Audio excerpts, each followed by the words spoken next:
ಸೂಚಕ ಪ್ರತ್ಯಯ. ಕಾಲವನ್ನು ಸೂಚಿಸುವ ಪ್ರತ್ಯಯಗಳಿಗೆ ಕಾಲಸೂಚಕ ಪ್ರತ್ಯಯ ಅಂತೇಳಿ ಕರಿತೀವಿ. ಇಲ್ಲಿ ದ ಅನ್ನುವಂಥದ್ದು ಭೂತಕಾಲವನ್ನು ಸೂಚಿಸುತ್ತೆ, ಉತ್ತ ಅನ್ನುವಂಥದ್ದು ವರ್ತಮಾನ ಕಾಲವನ್ನು ಸೂಚಿಸುತ್ತೆ, ವ ಅನ್ನುವಂಥದ್ದು ಭವಿಷ್ಯತ್ ಕಾಲವನ್ನು ಸೂಚಿಸುತ್ತೆ. ಹಾಗಾದರೆ ಆಖ್ಯಾತ ಪ್ರತ್ಯಯಗಳನ್ನು ನೋಡೋಣ. ಆಖ್ಯಾತ ಪ್ರತ್ಯಯ ಅಂದರೆ ಏನು? ಧಾತುಗಳಿಗೆ ಹತ್ತುವಂತಹ ಪ್ರತ್ಯಯವನ್ನು ನಾವು ಆಖ್ಯಾತ ಪ್ರತ್ಯಯ ಅಂತೇಳಿ ಕರಿತೀವಿ.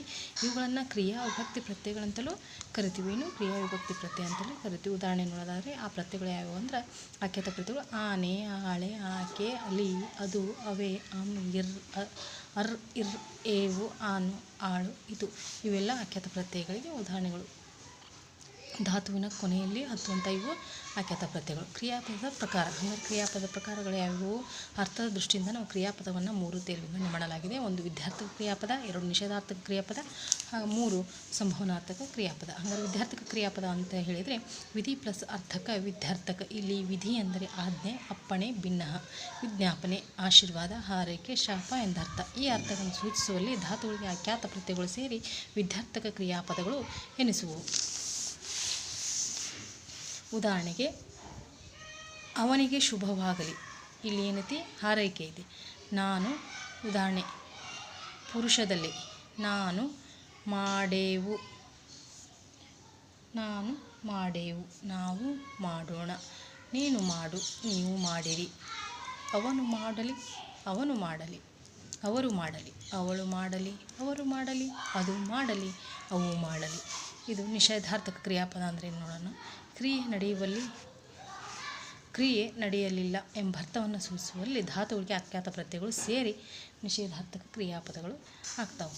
ಉದಾಹರಣೆ ಶರ್ವಾಣಿಯು ಕಾದಂಬರಿಯನ್ನು ಓದಳು. ಪುರುಷದಲ್ಲಿ ಏಕವಚನ ಮತ್ತು ಬಹುವಚನವನ್ನು ನೋಡೋಣ. 1 ನಾನು ನೋಡೇನು, ನಾವು ನೋಡೆವು, ನೀನು ನೋಡೆ, ನೀವು ನೋಡಿರಿ, ನೋಡರಿ, ಅವನು ನೋಡನು, ಅವರು ನೋಡರು, ಅವಳು ನೋಡಳು, ಅವರು ನೋಡರು, ಅದು ನೋಡದು, ಅವು ನೋಡವು. ಅರ್ಥ ಕೆಡದಂತಿರುವ ನಿಷೇಧಾರ್ಥಕ. ಚಿನ್ಮಯನು ಚಲನಚಿತ್ರವನ್ನು ನೋಡದೇ ಇರನು, ಭಾರತಾಂಬೆ ಮಂದಹಾಸ ಬೀರದೆ ಇರಳು. ನೋಡು ಎನ್ನುವ ಪ್ರತ್ಯಯವನ್ನು ನೋಡಿ. ನಾನು ನೋಡದೇ ಇರನು, ನಾವು ನೋಡದೇ ಇರು, ನೀನು ನೋಡದೇ ಇರೆ, ನೀವು ನೋಡದೇ ಇರರಿ, ಅವನು ನೋಡದೇ ಇರನು, ಅವರು ನೋಡದೇ ಇರರು, ಅವಳು ನೋಡದೇ ಇರಳು, ಅವು ನೋಡದೇ ಇರರು, ಅದು ನೋಡದೇ ಇರದು, ಅವು ನೋಡದೇ ಇರದು. ಮೂರನೇದು ಸಂಭವನಾರ್ಥಕ ಕ್ರಿಯಾಪದ. ಒಂದು ವಾಕ್ಯದಲ್ಲಿ ಸಂಶಯ, ಊಹೆ ಹಾಗೂ ಆಶಯ ತೋರುವಂತಿದ್ದಲ್ಲಿ ಧಾತುಗಳಿಗೆ ಆಖ್ಯಾತ ಪ್ರತ್ಯಯಗಳು ಸೇರಿ ಸಂಭವನಾರ್ಥಕ ಕ್ರಿಯಾರೂಪಗಳೆನಿಸುತ್ತವೆ. ಉದಾಹರಣೆಗೆ ನಾನು ಹೋದರೆ ಹೋದೇನು. ಸಂಭವನಾರ್ಥಕ ಪುರುಷ. ನಾನು ನೋಡೇನು, ನಾವು ನೋಡೆವು, ನೀನು ನೋಡಿಯೇ, ನೀವು ನೋಡಿರಿ, ಅವನು ನೋಡಿಯಾನು, ಅವರು ನೋಡಿಯಾರು, ಅವಳು ನೋಡಿಯಾಳು, ಅವು ನೋಡಿಯಾವು, ಅದು ನೋಡೀತು. ಬರು, ಬಾರನು, ತರು, ತಾರನು ನಿಷೇಧಾರ್ಥಕ ಕ್ರಿಯಾಪದ ರೂಪವಾಗಿದೆ. ಹಾಗಾದರೆ ಕೃದಂತ ಧಾತುಗಳಿಗೆ 2 ವಿಧವಾದ ಪ್ರತ್ಯಯಗಳು ಸೇರುತ್ತವೆ. ಒಂದು ಆಖ್ಯಾತ ಪ್ರತ್ಯಯ ಮತ್ತು ಕೃತ್ಪ್ರತ್ಯಯ. ಧಾತುಗಳಿಗೆ ಆಖ್ಯಾತ ಪ್ರತ್ಯಯಗಳು ಸೇರಿ ಕ್ರಿಯಾಪದಗಳಾದರೆ ಕೃತ್ಪ್ರತ್ಯಯಗಳು ಸೇರಿ ಕೃದಂತಗಳಾಗುತ್ತವೆ. ಕೃತ್ಪ್ರತ್ಯಯವನ್ನು ಧಾತುವನ್ನು ಅಂತ್ಯದಲ್ಲಿ ಹೊಂದಿರುವುದೇ ಕೃದಂತವಾಗಿದೆ. ಈ ಕೃದಂತವನ್ನು ಅಪೂರ್ಣ ಕ್ರಿಯೆಯನ್ನು ಸೂಚಿಸುತ್ತವೆ. ಉದಾಹರಣೆಗೆ ಮಾಡದ, ಮಾಡುತ್ತೆ, ಮಾಡುತ್ತ. ಕೃದಂತದ ಪ್ರಕಾರ. ಕೃದಂತನಾಮ 3 ಕೃದಂತನಾಮ, 2 ಕೃದಂತ ಭಾವನಾಮ, 3 ಕೃದಂತ ವ್ಯಯ. ಕೃದಂತನಾಮ ಅಂದ್ರೇನು? ಧಾತುಗಳಿಗೆ ಸಾಮಾನ್ಯವಾಗಿ ಎನ್ನುವಂತಹ ಕೃತ್ಯ ಪ್ರತ್ಯಯ ಸೇರುತ್ತವೆ. ಆಗ ಧಾತು ಮತ್ತು ಕೃತ್ ಪ್ರತ್ಯಯಗಳು ಮಧ್ಯದಲ್ಲಿ ವರ್ತಮಾನ ಮತ್ತು ಭವಿಷ್ಯತ್ ಕಾಲದಲ್ಲಿ ಉವ ಎಂಬ ಕಾಲಸೂಚಕ ಪ್ರತ್ಯಯಗಳು ಸೇರಿ ಭೂತದಲ್ಲಿ ದ ಎಂಬ ಕಾಲಸೂಚಕ ಪ್ರತ್ಯಯವು ನಿಷೇಧಾರ್ಥಕದಲ್ಲಿ ಅದ ಎಂಬ ಪ್ರತ್ಯಯವು ಸೇರುತ್ತವೆ. ಇದನ್ನು ನಾವು ಕೃದಂತನಾಮ ಅಂಥೇಳಿ ಕರಿತೀವಿ. ಇಲ್ಲಿ ಉದಾಹರಣೆಯಲ್ಲಿ ಧಾತು, ಕೃತ್ಪ್ರತ್ಯಯ ಮತ್ತು ಕೃದಂತನಾಮ. ಉದಾಹರಣೆ ಮಾಡು ಪ್ಲಸ್ ವ, ಮಾಡು ಪ್ಲಸ್ ವ ಪ್ಲಸ್ ಅ, ಮಾಡುವ. ಇಲ್ಲಿ 2 ಬರೆ ಪ್ಲಸ್ ಉವ ಪ್ಲಸ್ ಅ, ಬರೆಯುವ. 3 ಮಾಡು ಪ್ಲಸ್ ದ ಪ್ಲಸ್ ಅ, ಮಾಡದ. 4 ಮಾಡು ಪ್ಲಸ್ ಅದ, ಮಾಡದ. ಇವು ಕೃದಂತ ವಿಶೇಷಣಗಳಾಗಿಯೂ ಕಾರ್ಯನಿರ್ವಹಿಸುತ್ತವೆ. ಮಾಡದ ಕೆಲಸ, ನೋಡದ ಪುಸ್ತಕ.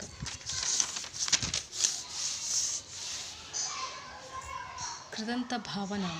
ಧಾತುಗಳಿಗೆ ಭಾವಾರ್ಥಕ ಪ್ರತ್ಯಯಗಳು ಸೇರಿ ಕೃದಂತ ಭಾವನಾಮಗಳಾಗುತ್ತವೆ. ಇಕೆ ಮಾಡುವಿಕೆ, ತಿನ್ನುವಿಕೆ, ಓದುವಿಕೆ, ಬರೆಯುವಿಕೆ. ಉದು ಮಾಡುವುದು, ತಿನ್ನುವುದು. ಟ ಮಾಟ, ನೋಟ, ಕೂಟ. ಗೆ ಉಡುಗೆ, ತೊಡುಗೆ, ಅಡುಗೆ, ಕೊಡುಗೆ. ತ ನಡಿಗೆ. ತ ಮರೆತ, ಕುಣಿತ, ಜಿಗಿತ, ನಿಗೆತ. ಪು ಹೊಳಪು, ಉಡುಪು, ನೆನಪು, ಮಾಪು, ತೀರ್ಪು, ತೋರ್ಪು. ಇವುಗಳನ್ನು ಕೃತ್ ಭಾವನಾಮವನ್ನು ಯಾವ ರೀತಿಯಾಗಿ ನೆನ್ಪಿಟ್ಕೋಬೇಕಂದ್ರೆ ಇಕೆ ಉದು ಟಗೆ ತಪ್ಪು ಅಂಥೇಳಿ ನೆನಪಿನಲ್ಲಿ ಇಟ್ಕೋಬೇಕು. ಕೆಲವು ಧಾತುಗಳಿಗೆ ಇದ್ದ ರೂಪದಲ್ಲಿ ಇದ್ದು ಕೃದಂತ ಭಾವನಾಮಗಳಾಗಿ ಕಾರ್ಯನಿರ್ವಹಿಸುತ್ತವೆ. ಉದಾಹರಣೆ ಓದು, ಉಗುಳು, ಸವಿ, ಬದುಕು. ಕೃದಂತಾವ್ಯಯ. ಧಾತುಗಳಿಗೆ ಉತ, ಉತ್ತ, ಅರೆ, ಅಲು, ಅಲಿಕೆ, ದು, ಇಯ ಇತ್ಯಾದಿ ಪ್ರತ್ಯಯಗಳು ಸೇರಿ ಕೃದಂತಾವ್ಯಗಳನ್ನು ಎನಿಸುತ್ತವೆ. ಉದಾಹರಣೆಗೆ ಉತ ನೋಡುತ್ತ, ಉತ್ತ ನೋಡುತ್ತ, ಅರೆ ನೋಡಿದರೆ, ಅಲು ನೋಡಲು, ಅಲಿಕೆ ನೋಡಲಿಕ್ಕೆ, ಅದು ನೋಡದ, ಈ ನೋಡಿ, ನೋಡು, ನೋಡ. ಅಂದರೆ ಇವುಗಳನ್ನು ಯಾವ ರೀತಿಯಾಗಿ ನೆನ್ಪಿಡಬೇಕು? ಉತ, ಉತ್ತ, ಅರೆ, ಅಲು, ಅಲಿಕೆ, ದು, ಇಯ ಅಂಥೇಳಿ ನೆನಪಿನಲ್ಲಿ ಇಟ್ಕೋಬೇಕಾಗುತ್ತೆ. ಎಲ್ಲಿದ್ದು ಹತ್ತುತ್ತದೆ ಅಲ್ಲಿ ಈ ಕಾರ ಹತ್ತುವುದಿಲ್ಲ. ಇದನ್ನು ನೆನಪಿನಲ್ಲಿಡಬೇಕು. ತದ್ದಿತಾಂತ. ಕೃದಂತ ಮುಗಿತು. ಈಗ ತದ್ದಿತಾಂತ. ತದ್ದಿತಾಂತ ಅಂದರೆ ಏನು? ನಾವು ಪ್ರಕೃತಿಗಳು ಎರಡು ವಿಧವಾದ ಪ್ರತ್ಯಯಗಳನ್ನು ಸೇರುತ್ತವೆ. ಒಂದು ನಾಮವಿಭಕ್ತಿ ಪ್ರತ್ಯಯ, ಇನ್ನೊಂದು ತದ್ದಿತ ಪ್ರತ್ಯಯ. ಪ್ರಕೃತಿಗಳಿಗೆ ನಾಮವಿಭಕ್ತಿ ಪ್ರತ್ಯಯವು ಸೇರಿ ನಾಮಪದಗಳಾದರೆ ತದ್ದಿತ ಪ್ರತ್ಯಯಗಳು ಸೇರಿ ತದ್ದಿತಾಂತಗಳಾಗುತ್ತವೆ. ತದ್ದಿತ ಪ್ರತ್ಯಯವನ್ನು ನಾಮ ಪ್ರಕೃತಿಯ ಹಂತದಲ್ಲಿ ಉಳ್ಳದ್ದೇ ತದ್ದಿತಾಂತವಾಗಿದೆ. ತದ್ದಿತಾಂತದ ಪ್ರಕಾರಗಳು: 1 ತದ್ದಿತಾಂತ ನಾಮ, 2 ತದ್ದಿತಾಂತ ಭಾವನಾಮ, 3 ತದ್ದಿತಾಂತ ಅವ್ಯಯ. 1 ತದ್ದಿತಾಂತ ನಾಮ ಅಂದ್ರೇನು? ನಾವು ಪ್ರಕೃತಿಗಳಿಗೆ ಹಲವಾರು ಅರ್ಥಗಳಲ್ಲಿ ಗಾರ, ಕಾರ, ಡೀಗ, ವಂತ ಇತ್ಯಾದಿ ಪ್ರತ್ಯಯಗಳನ್ನು ಸೇರಿ ತದ್ದಿತಾಂತ ನಾಮಗಳನ್ನಾಗಿ ಮಾಡ್ತೀವಿ. ಉದಾಹರಣೆಗೆ ಬಳೆ ಪ್ಲಸ್ ಗಾರ ಬಳೆಗಾರ, ಓಲೆ ಪ್ಲಸ್ ಗಾರ ಓಲೆಗಾರ, ಮೋಸ ಪ್ಲಸ್ ಗಾರ ಮೋಸಗಾರ, ಹಾವು ಪ್ಲಸ್ ಆಡಿಗ ಹಾವಾಡಿಗ. ಗಾರ ಇದಕ್ಕೆ ಉದಾಹರಣೆ ಕೊಲೆಗಾರ, ಮೋಜುಗಾರ, ಸೊಗಸುಗಾರ. ಈಗ ಲೆಕ್ಕಿಗ, ಸಾಲಿಗ, ಬಡಿಗ, ಗಂಧಿಗ, ಗಾಣಿಗ. ವಂತ ಗುಣವಂತ, ಹಣವಂತ, ಸಿರಿವಂತ, ಬುದ್ಧಿವಂತ. ಈ ಮೇನ್ ಪಾಯಿಂಟ್ ಏನಪ್ಪ ಅಂತ ಹೇಳಿದ್ರೆ ತದ್ದಿತಾಂತ ನಾಮ ವಿಭಕ್ತಿ ಪ್ರತ್ಯಯಗಳಿಗೆ ತದ್ದಿತಾಂತ ನಾಮಗಳು ಯಾವಾಗಲೂ ವ್ಯಕ್ತಿ ಸೂಚಕವಾಗಿ ಇರುತ್ತವೆ.